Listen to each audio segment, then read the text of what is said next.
at times like these, when we're going through such a awful, pointless, terrifying election season, that I dream of Canada. Allow myself to fantasize that it's any different from here. So this first poem is called Canada. Canada. By Canada, I have always been fascinated. All that snow and acquiescing. All that emptiness. All those butterflies marshaled into an army of peace. Moving north away from me, Canada has no border. Away like the state, its northern border withers into the sky dome. In a world full of mistrust and self-medication, I've always hated Canada. It makes me feel like I'm shouting at a child for letting a handful of pine needles run through his fist. Canada gets along with everyone, while I hang, a dark cloud above the schoolyard. I know we need war, all the skirmishes to keep our borders where we've placed them, all the migration, all the difference. Just like Canada, the Dalai Lama is now in Canada. And everyone is fascinated. When they come to visit me, no one ever leaves me saying, the most touching thing about him is he's so human. Or, I was really glad to hear so many positive ideas, regardless of the consequences expressed. Or, I could drink a case of you. No one has ever peddled every inch of thousands of roads through me to raise awareness for my struggle for autonomy. I have pity but no respect for others, which is not compassion, just ordinary love based on attitudes towards myself. I wonder how long I can endure. In Canada, the leaves are falling. When they do, each one rustles, maybe, to the white-tailed deer of sadness. And it's clear that whole country does not exist to make me feel crappy like a candelabra hanging above the prison world, condemned to freely glow. The first time I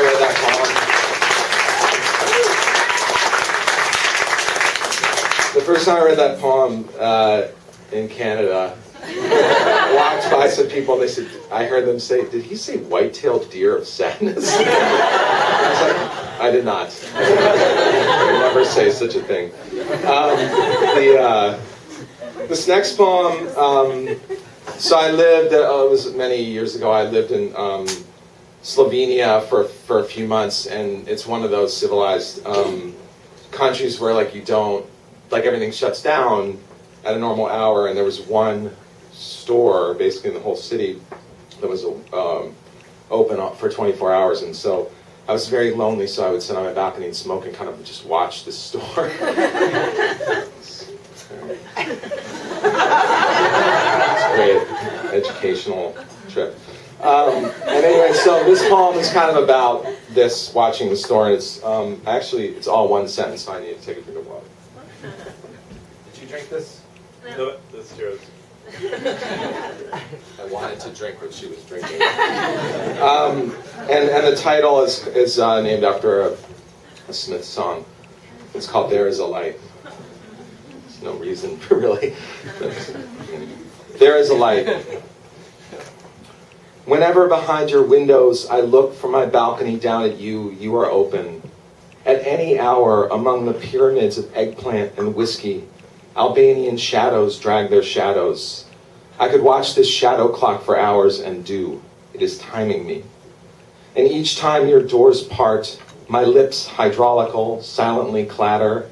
Oh, solemn, untamed, maternal Albanian market. Why at this fucked time of night are you open?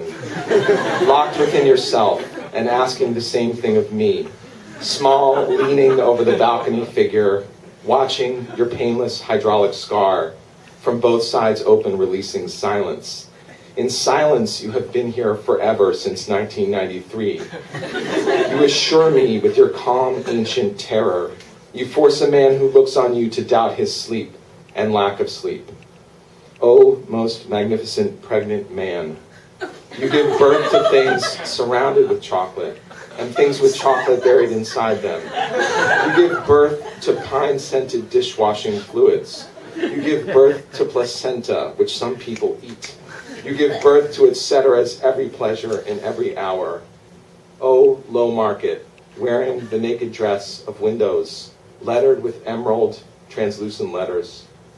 What pale green inside me memory dress now gives birth to the story of you, giving birth to the story of me, giving birth to my awe of you, at 3 a.m., giving birth to a mother, of her sleeping children young and free, who with pale green Arabic music leaking from one of her earrings, looks up with her gaze and unlocks me, then turns into her drifting toward the opposite and therefore holy direction.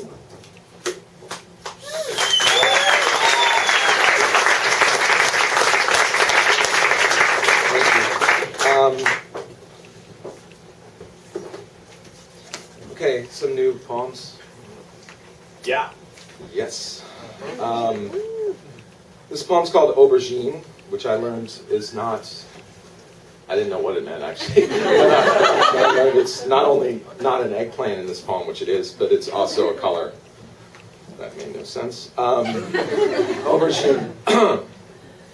I lie in bed staring at the ceiling. Last night before I fell asleep, I put the book on the floor. Looking down, I see its spine, with the golden, simple name of the old poet who might already be dead. Somehow he used ancient magic, everyone says we don't need anymore, to place inside me that perfect sadness.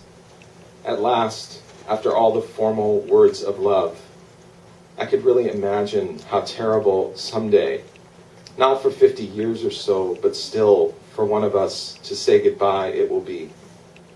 Again, fear that is almost seasickness, and also surely irrational hope. By that time, I will in some way feel ready. Through me moves. And then asleep again, I'm wearing a dead rich man's black, luxurious overcoat. Gold buttons. It is snowing in a vast wooden hallway. I'm not cold. Someone laughing says, just watch them learn the same lessons. He means my children I don't have yet. I touch the head of a very important black goat and wake up again. The clock radio says a small tremor shook some part of the desert no one lives in. Tiny drones, we are flown by what we do not know into blue election season. Inevitable spells are cast by warlocks. They move their hands, and factories rise or stadiums into dust collapse. 8:10 a.m., December, San Francisco, rainy season. You pull on your boots. I call them purple. The label says aubergine. You leave for work. And by a jolt of atavistic sadness electrified, I move once again to the impassive black desk to clock in for my eternal internship at the venerable multinational not-for-profit Lucid and Dreaming.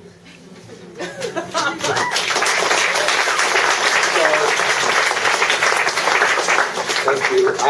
So you all know the singer Vic Chestnut? Yeah. Recently passed away. Took his own life. And so I wrote a poem. He's one of my favorite, not just singers, but American artists. And I feel somebody recently wrote me a letter who's a really close friend of his. I only met him once or twice. And it was a kind of harrowing letter about the day he actually killed himself. And I don't know why she thought I would want to know all this information. But anyway, so I wrote this poem kind of in response to this letter. But anyway, I just want to play just a little tiny bit of Vic Chestnut, because I think we should just keep thinking about him, his voice. And so, do you know his music?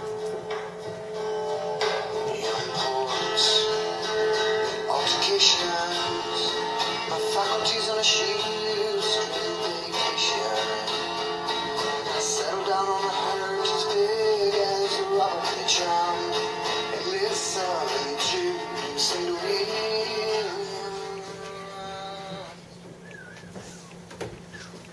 And this poem is called American Singer, and it's for a friend of the late Vic Chestnut, and it's really new. When I walk to the mailbox, holding the letter that fails to say how sorry I am, you feel your call on that day would have stopped the great singer who long ago decided more quickly through to move. I notice, probably because you wrote that strange word funeral, the constant black fabric I think is taffeta, always draped over the scaffolds. The figures scraping paint are wearing dusty protective suits and to each other saying nothing. I move invisibly like a breeze around 3 men wearing advanced, practically weightless jackets, impervious to all possible weather, even a hurricane. I hear them say something German, then photograph the pale blue turrets that floating up in fog seem noble heads full of important thoughts, like what revolution could make us happy. From some windows, wandering horns. He was 3 when I was born.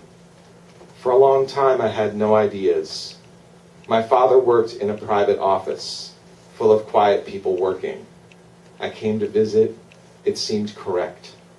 I went to college, studied things, dyed my hair, felt a rage disguised as love, kept escaping, suffering only a few broken bones, everything healed.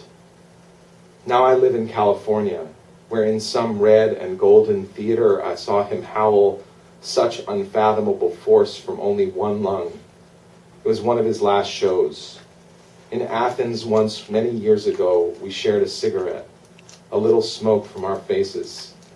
I can't remember so many things, but see him in his wheelchair, his folded body. It's all gone, but for electrons, I can still push into my ears. I choose the song, the perfect one, hear his words and see the mirror in the ancient lighthouse blinking.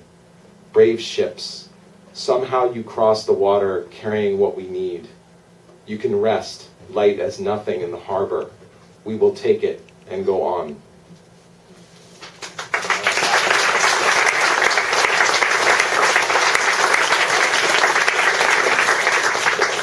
I'm going to read one more poem, and then we are going to have a contest. Thank you for listening. Amelia, you were fucking force of nature.